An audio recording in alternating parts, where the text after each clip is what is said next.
obzirom da nam je došla jesen i da je sezona bundeva svih mogućih mirisnih boja i oblika, odlučila sam nam napraviti jedan fini cheesecake sa bundevom. To je inače recept koji ja već dosta dugo imam kod mene na stranici, ali evo ispalo je da vam ga još nisam pokazala u video obliku. Ja ću se danas poslužiti sa jednom butternut bundevom koju stvarno možete naći u svim mogućim i dućanima ili na tržnicama i jako fino paše u ovaj cheesecake. U ovom ćemo receptu prije svega pripremiti podlogu od keksa, onda ćemo termički obraditi bundevu, napravit ćemo i tu cheesecake kremicu, sve staviti na pečenje, a nakon hlađenja sve još malo ukrasiti sa toppingom od bundeve. Bog svima, ja sam Sandra Gašparić i dobrodošli u Reci Peci kuhinju. Ako volite fino kuhati po provjerenim receptima, na pravom ste mjestu. Pretplatite se na Reci Peci YouTube kanal kako biste baš uvijek na vrijeme bili obavješteni o svim novim Reci Peci receptima. Idemo mi na posao. Ovakvu jednu bundevicu, a količinu ću vam napisati dolje u opisu ovoga videa, pa ćete točno znati s čim se koristim. Ja sam već prethodno izrezala, narezala na kockice jer tako ćemo je najlakše termički obraditi. Znači, treba nam jedna posuda u kojoj ćemo to sve skupa skuhati.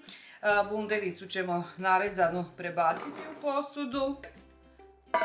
Stavit ćemo predviđenu količinu šećera, malo rum šećera za još bolju aromu i zalit ćemo sa vodom.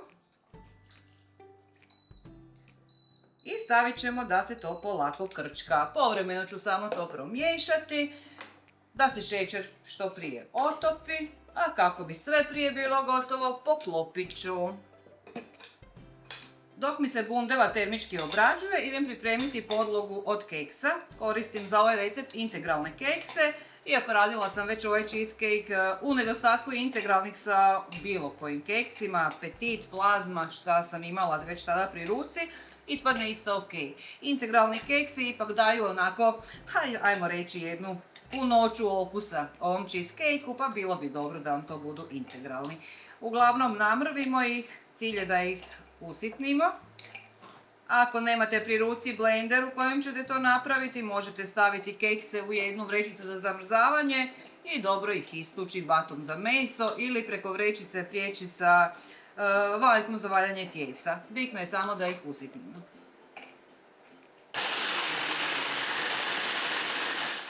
Kekse ću sada prebaciti u posudu, tako da ih lakše mogu pomiješati sa svim preostalim. A to preostalo je nešto malo šećera i rum šećera. Možete staviti jednu vrećicu vanilin šećera, nema veze. Maslac nam je ovdje otopljeni, ali prije nego što maslac dodam u ovu smjesu, premazat ću sa otopljenim maslacom ovaj kalup u kojem ću peći naš cheesecake. Vidite i sami da kalup nije prevelik. Od ove količine sastojaka idealno je koristiti kalup 20 do maksimalno 22 cm promjera. Ako radite u većem kalupu, onda će vam cheesecake ispasti jako, jako tanak. Sada ovaj preostali maslac dodam ovim izmrvljenim keksima i šećeru. I dobro promiješamo.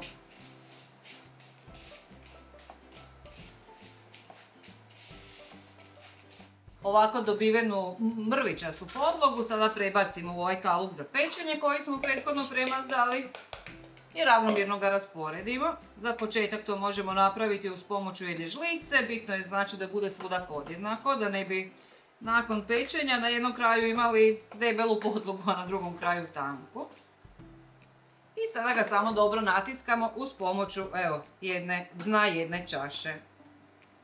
Podloga za naš cheesecake je sada spremna, ona će ovako malo sačekati sa strane, samo da se bundeva do kraja termički obradi i omekša, pa onda idemo dalje. Nakon što nam se bundeva fino skuhala i omekšala, idemo sada to sve skupa procijediti. Oprezni budite, jako je vruće. Ovo nam više neće trebati. Sada ćemo polovicu ove količine bundeve odvaditi u posudu gdje ćemo moći to fino izblendati. Ostavit ćemo ovu bundevu u cjediljki da se dobro procijedi, znači što nam bude više ocijeđenja to bolje.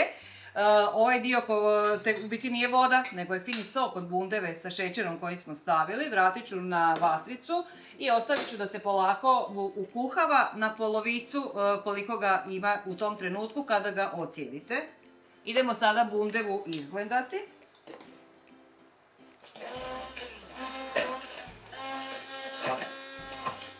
A sada idemo napraviti i ostatak ove sirne kremice. Znači krem sir ćemo staviti u posudu za miksanje. Dodat ćemo nešto malo vanilin šećera. Malo cimeta za još bolju aromu. I 2 cijela jaja. Sada ćemo prvo mikserom to spojiti.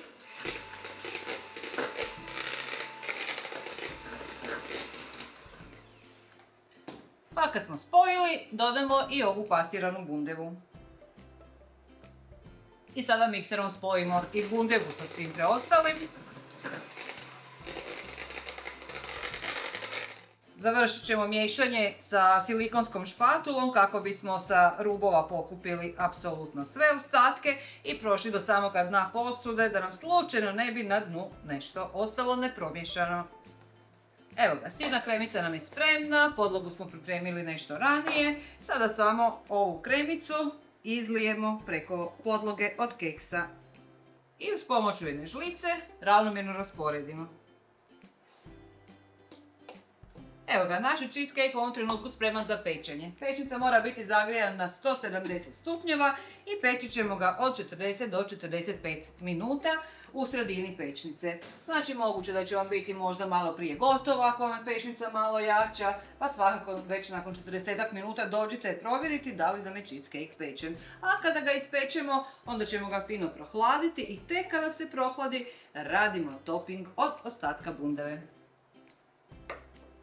Cheesecake nam se ispekao, izvadimo ga na sobnu temperaturu, pustimo ovako na stranu da se polako hladi, a za to vrijeme idemo napraviti topping. Treba nam jedna vrećica želatine u prahu, prebacimo je odmah u ovu posudu u kojoj ćemo je naknadno zagrijati, a u ovom početnom koraku prah želatine zalijemo sa 4 žlice hladne vode, promiješamo i ostavimo da nabubri 10 minuta. Nakon što nam je želatina nabubrila, stavit ćemo je sada na tihu vatricu i polako je otopiti. Znači u svakom slučaju želatina nam ne smije provrijeti, znači na tihoj vatrici neka bude. Za to vrijeme pomiješat ću znači, ono malo soka što nam je ostalo od onog početnog kuhanja bundeve u kockicama, znači malo se to izreduciralo. Sada ću tu primiješati samo ove bundevice koje smo ostavili prethodno. I promiješati sve skupa. Bundeva je u ovom trenutku jako mekana, što je super, to smo i htjeli, pa je vrlo lako ovako uz pomoću jedne kuhače možete i raskašati, ali nemojte previše. Ja volim da komadići bundeve ipak onako budu vidljivi, da ne bude baš potpuna kaša. Želatina nam se utopila. I sada ćemo samo ovako otopljenu želatinu primiješati ovoj smjesi od bundeve. Dobro izmiješati sve skupa. I sada ćemo ovom smjesom preliti naš cheesecake. Malo rasporediti ove komadiće da budu ravnomjerno po površini. I to je to. Naš cheesecake je u ovom trenutku gotov. Sada moramo samo ostaviti sve skupa da se dobro stisne. Prvo ću ovako ostaviti na sobnoj temperaturi da bude, a nakon toga ona lijepo ide u hladnjak. Tek nakon hlađenja u hladnjaku pažljivo odvojiti ovaj kalup za pečenje, rezati svoj cheesecake na fine onako komadiće i poslužiti. Ovaj cheesecake u stvari savršeno paše uz kuglicu sladoleda od vanilije ili naranče. Dobro dođe i kako vrhnje za šlag, ali ako nemate ni jedno ni drugo, vjerujte, jako fini okusi. Ja se nadam da vam se ovaj recept svidio. Probajte ga naravno napraviti što prije, iskoristite sezonu bundeva, pišite mi u komentare kako vam je ispalo i budite uz nas i neki sljedeći put. Lijepi pozdrav svima!